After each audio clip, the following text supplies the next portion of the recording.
क्योंकि फूल सिंह बरैया का मुकाबला करना इस क्षेत्र में और मध्य प्रदेश में किसी में दम तो है नहीं। उन्होंने बड़ा विरोध किया बरैया जी का, तो अब उनको आप जिस तरीके से सीएम फेस के रूप में देख रहे थे, तो आपको लग रहा है कि ऐसा हो पाएगा जैसा आप सोच रहे थे? देखो, इससे क्या असर पड़ने वाला है? बात सीएम फेस की करें, इससे तो बरैया जी का कद और बढ़ा कि अभी पिछले कुछ समय से हम ऐसे सीएम देख रहे हैं पूरे देश में ही, नॉट मध्य प्रदेश में, जो पर्ची वर्ची से बन जाते हैं या फिर ऊपर से कोई आदेश आ जाता है वैसे बन जाते हैं।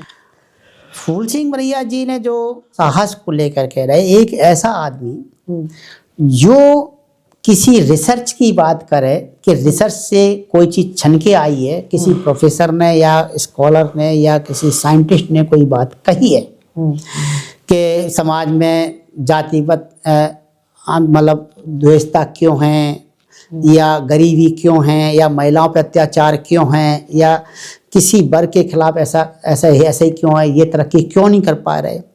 तो जब रिसर्च की बात कोई पढ़ेगा, बोलेगा और साहस के साथ कहेगा, वो जी इस बात का बिना खौफ किए कि मेरा क्या होगा कैरियर और लोग क्या कहेंगे, ये निडर कोई व्यक्ति होगा जो मुद्दा इतनी दम से उठा सकता है, सत्ता में आने पर वो कार्रवाई भी उतनी ही दम से कर सकता है। तो इससे तो ये और अच्छा उभर के फेस आ रहा है कि नहीं, ये बहुत गजब के नेता हैं और ये पढ़ाई लिखाई, साइंस, रिसर्च, ज्ञान, शोध पर भरोसा करते हैं और अपनी बात को दमदारी से कहते हैं। कभी तो आप अटक हैं कि सीएम बनाना चाहिए बरैया जी? अब अडेक से मतलब ये है कि भाई हम रिसर्च पे तब भी बात कर रहे थे, यानी कि हम इस बात से बात कर रहे थे कि फिलहाल वर्तमान में जो कांग्रेस के लीडर्स हैं, जो मुख्य फेस हैं, उनमें से एक अच्छा फेस ये हैं। और वो भी हम हिसाब से नहीं कह रहे थे कि दलित नेता होना चाहिए। सीएम कोई रिजर्व सीट नहीं है, 100 दलित नेता। फूल सिंह बरैया पूरे प्रदेश के नेता हैं, पूरे प्रदेश में उनकी पहचान है, पकड़ है और उनको इसकी समझ है। हम इस आधार पे कह रहे हैं। और इससे और उभर के आया कि कोई व्यक्ति किसी कोई रिसर्च अगर समाज के गरीबी, अमीरी, अशिक्षा या शोषण या जाति या बलात्कार, किसी पे कोई स्कॉलर कोई बात कह रहा है, तो इस बात की कहने की भी बड़े मन से दम अगर किसी में है, जो बेखौफ होकर बोल सके, तो आप अंदाज लगाओ कि ये आदमी कार्रवाई भी बहुत अच्छे से कर सकेगा न्याय दिलाने के लिए। आ गया कि सुंदर स्त्रियों की तरफ आकर्षण वाली बात जो आई है, तो तमाम महिलाओं ने इसका कड़ा विरोध किया था, उस जगह जगह भी बड़ा विरोध हुआ। तो इसमें क्या है, आप किस तरीके से देखते हैं? आप एक विधायक को इस तरीके का बयान? सिंह बरैया जी एससी वर्ग के सम्मानीय और बड़े नेता हैं और कहीं से रेफरेंस लिया है। हरि मोहन झा एक बुक है, मतलब राइटर हैं, प्रोफेसर हैं बिहार तो उस किताब में लिखा हुआ है। हाँ, बिहार, वहाँ से वो कर रहे थे।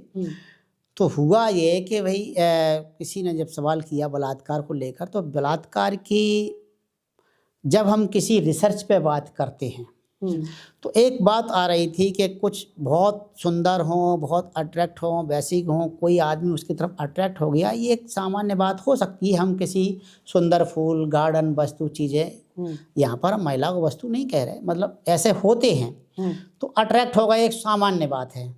लेकिन SC ST के महिलाओं के जो बलात्कार हो जाते हैं, वो कहीं से उन्होंने रेफरेंस लिया कि धर्म के आधार पर हो जाते हैं कि अगर इनका बलात्कार करते हो तो आपको मोक्ष मिलेगा। ये लिखा है कहीं पर? ये उन्होंने एक जिक्र किया था। हरि मोहन झा प्रोफेसर हैं, उनकी एक किताब है जो बिहार में यूनिवर्सिटी में प्रोफेसर फिलोसफी के हैं, वहाँ से कोई रेफरेंस दे रहे थे। श्याम सिंह रॉय, आप इस पर ज़रा गौर करें सारे लोग। श्याम सिंह रॉय नेटफ्लिक्स पे है, अब वो फिल्म यूट्यूब पे भी है, हिंदी में भी है, इंग्लिश में है और तमाम भाषाओं में, जिसमें तेलुगु वगैरह कहें। उसमें 2-3 सीन दिखाए जाते हैं, 2-3 बात मुद्दों पर जाति की और जो देवदासी प्रथा पे मुद्दे उठाए गए। मैं बात कर रहा हूँ, जो फिल्म है 2 घंटे लगभग 22 मिनट की, आप पूरी देखें बहुत अच्छा, नहीं तो 1 घंटे 30 मिनट की निकाल दीजिए। उसमें देवदासियों की दशा दिखाई गई है। उसमें हुआ ये कि एक बहुत बड़ा महंत है, बहुत बड़ा महंत है, बहुत बड़ा, मतलब उसकी बड़ा सम्मान है, यज्ञ वगैरह करता है और उसकी बड़ी भारी इज्जत है। शाम को वो अपने अंदर उसमें जाता है, जो महल टाइप का बना हुआ है घर, वहाँ सारी देवदासियाँ ऐसे लाइन लगाकर खड़ी हो जाती हैं, जिसमें से कुछ प्रेग्नेंट हैं, कुछ 18 साल, 20 साल, 22 साल, 24 साल, ऐसे तमाम लड़कियाँ खड़ी होती हैं। वो हर रोज़ एक लड़की को चुनता है अपने संभोग के लिए। एक दिन उसने जो महंत ने उंगली उठाई और ऐसे कर दिया कि ये लड़की चाहिए। ये लड़की से मतलब वो लड़की की उम्र होना चाहिए मुश्किल से 7 या 8 साल, 7-8 साल की लड़की, और ये आदमी लगभग होना चाहिए 50 साल का। वो लड़की अब उसको खींच के लाते हैं। एक लड़की ने उसको विरोध किया कि इसे मत ले जाइए, और हम देवदासियां हैं, भगवान की पत्नियां कहें, और भगवान की पत्नी। ये कहता है कि भगवान की कोई पत्नी नहीं है, सब हमारी हैं, और बेल्ट निकाल करके इस लड़की जो रोक रही थी, छोटी बच्ची को बचा रही थी, उसको पीटा और भयंकर बेल्ट से मारा। पूरा सीन है, अच्छे से देखो।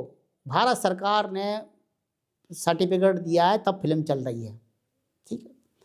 पीटा, और फिर वो बड़े इत्मीनान से खड़ा है, उसने अपना जनेऊ निकाला और कान में निकाला और उस स्त्री पर पेशाब करता है। अब सोचो, ये धर्म, ये महंत है, ये महंत क्या सिखाना चाहता है समाज को, क्या बताना चाहता है कि दलितों या देवदासियों या SC ST के महिलाओं को जब चाहो, जौन सी महिला चाहो, जौन सी लड़की चाहो उठा ले जाओ, जब चाहो तब ले जाओ, जो चाहो सब करो। ये क्या दिखा रहे हैं? ये 7-8 साल की, जबकि बहुत सारे लोग कहते हैं हम अपनी देवी मानते हैं, देवी मानते। अरे करो इसके खिलाफ विरोध, देखो इस TV पे। तो इसमें तो ये क्वेश्चन उठेगा कि वो तो फिल्म में तो काल्पनिक कथा है। नो, काल्पनिक नहीं है। उसमें लिख रहे हैं, कैरेक्टर का नाम काल्पनिक होता है, ये समाज से और रिसर्च से ली गई चीज़ें हैं, नॉट काल्पनिक।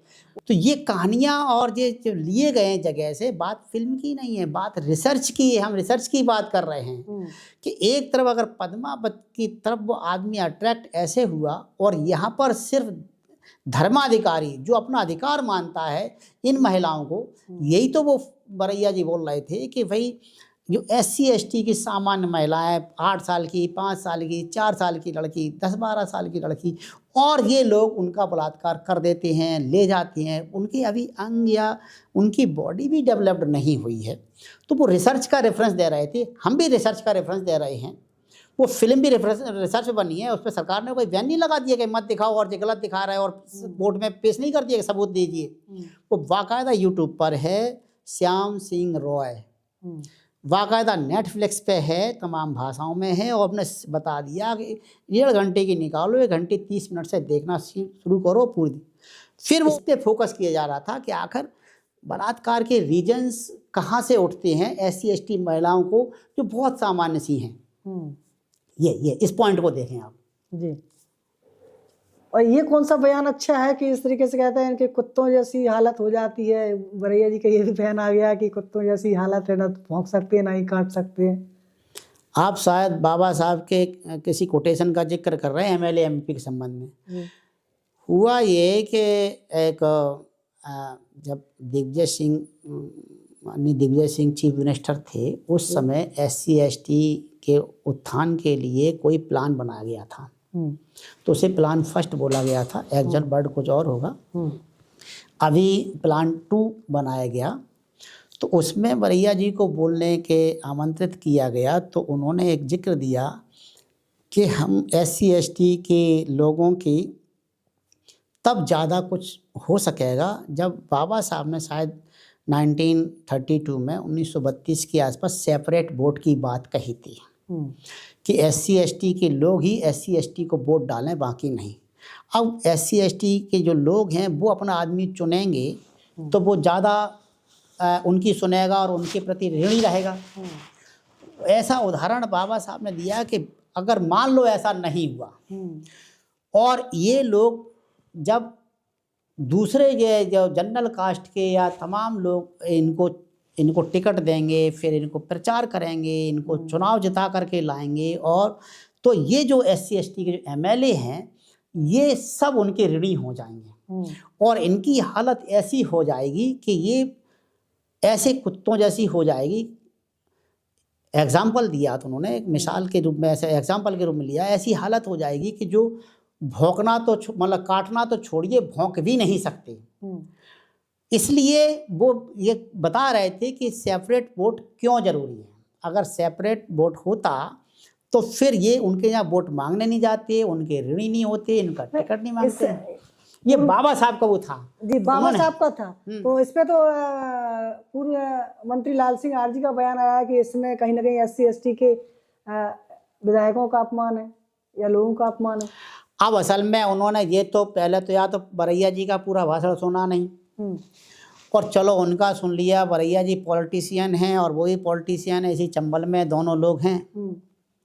कम से कम वो बाबा साहब को तो पढ़ लेते। बाबा साहब के वॉल्यूम हैं, पहले 17 थे, अब तो बढ़ गए और वॉल्यूम शायद 24 के आसपास हो गए।